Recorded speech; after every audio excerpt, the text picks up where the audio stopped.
Hello, and welcome back to another episode of a drama CD reading from White Album 2.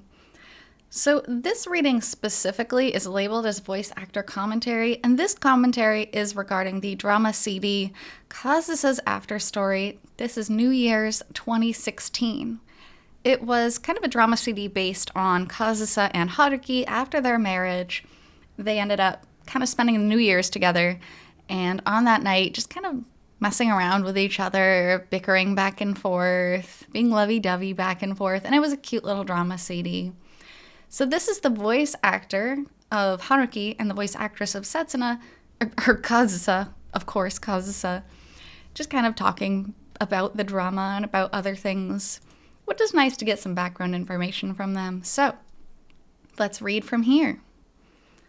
Well, thank you very much for listening. Yes, thank you very much. I played Kitahara. Kitahara is fine, right? Sure. I'm Takahito Mizushima, and I played Haruki Kitahara. I'm Hitomi Namatame, and I played Kazusa Toma. The gender here? No, wait, not the gender. What? What's the deal with their last names? Huh? I mean, she's his wife now, right? Right. But she'd be known as Toma for her work, wouldn't she? Normally, good point. Her actual name is probably changed. True. Because in Japan, you would revert to the first name if you're kind of close like that. But because they just got married, Toma wouldn't be Toma anymore. She would be Kitahara. But it'd be weird if Haruki called Kazusa Kitahara. We'll just have to leave that up to whatever's in Maruto-san's head. And Maruto-san is the writer of White Album 2, and he's the writer of pretty much every side story as well. Drama CD, side story. Wow, though. It's been a while, hasn't it? It sure has. We finally get back to playing these parts, and it's something like this. I was a little surprised when I got the script. Right? Something this racy? It did have that sexy component. I guess that's not all that unusual, though, considering it's an adult drama. Right. According to Maruto-san, he's got a bit of frustration built up. Which, honestly, compared to some of the side stories and the side novels, this was not racy at all. Yes, Kazusa was kind of acting sexy and this and that, but I didn't think it was as bad as...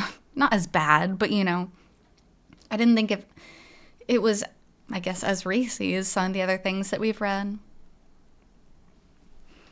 Or so the rumors say. Yes, so I've heard. Just the fact that this level of flirtiness and fooling around, yeah, seems like he's really sort of laying it on. So when I was doing that bit of recording for Kazusa's album, Oh, right. Maruto-san came in, and he was working on the script, the draft for this one, the whole time. While you were doing that? Yeah, even then. Oh, huh. So part of me was like, is this what you were thinking about while you were listening to me sing? Yeah, because Kazusa did have they've all had a bunch of albums, but Kazusa put out an album from White Album 2, which was Kazusa singing a lot of the songs from the game. And so Maruto-san just sitting in the corner writing this little New Year's drama is really cute and funny to think about. I'm sure he wasn't necessarily focusing on the image while he was there. Still, I can't help but think about it. There I was, singing, and right next to me, there was this kind of smutty stuff being written. I haven't been able to listen to it yet, but I imagine it was something more, how do I put it, sort of Kazusa-like, more, not serious, but yeah, calm. Was it a mellow sort of melody? But actually, everybody took a vote. Those votes basically determined how the song sounded. Oh. And this is a really interesting point, too. Because, White Album 2 has limited music. It is a lot, but not limitless. And White Album 2 has, like over 20 CDs. What they end up doing for the different CDs is they'll be like, okay, sing this song like you're in love, or sing this song like you're depressed. And it brings out such a different vibe every time the song is released. That's why all of the CDs are popular. That's why even though they're the same songs, people buy the CDs every single time they're released because they have different emotions every time. So it's interesting that they took a vote to see how she was going to sing this one. So it was like we had them listen and they all said, oh, sing this one. Now, since this is just now coming out, I don't know exactly what the song is going to feel like. Actually, it's supposed to be coming out together with this. So they'll be able to listen to it. They should be able to listen to it, yes. Which they're just saying that Kazusa's album was coming out the same time as the 2016 drama CD, the New Year's drama CD. So to flip it around, maybe even the listeners will end up thinking about Maruto-san writing this while you were singing. Maybe so. Seems possible.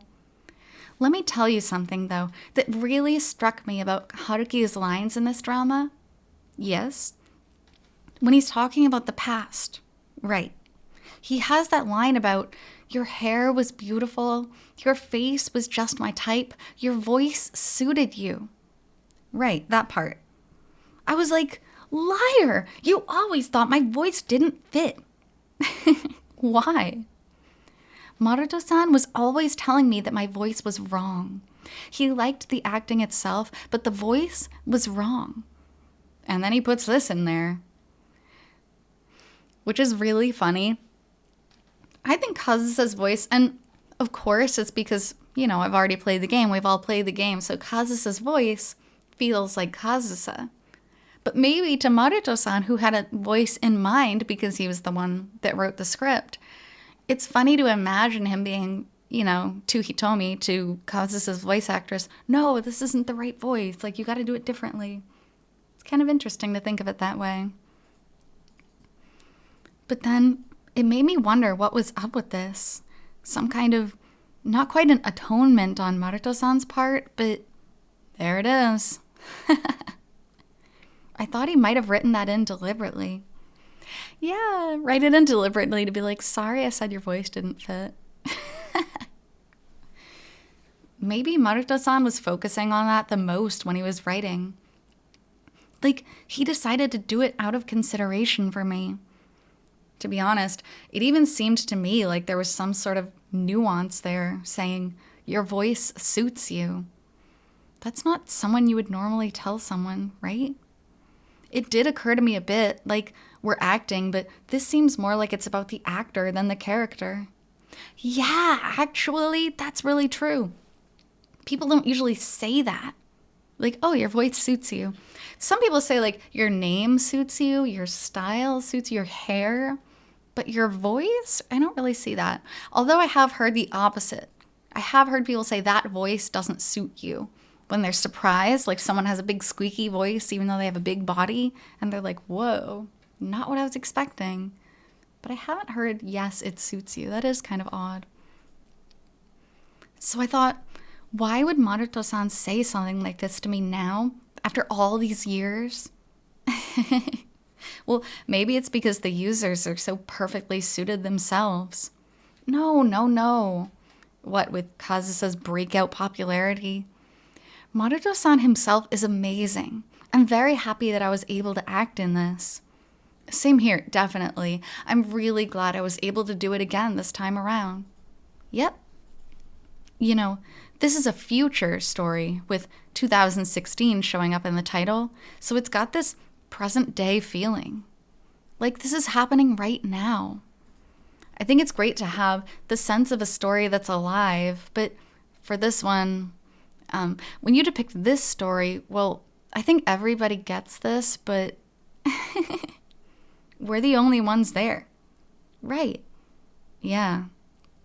Someone wasn't there. Not there in the least. She didn't even come up as a topic. Nowhere in the discussion. Not so much as a sit.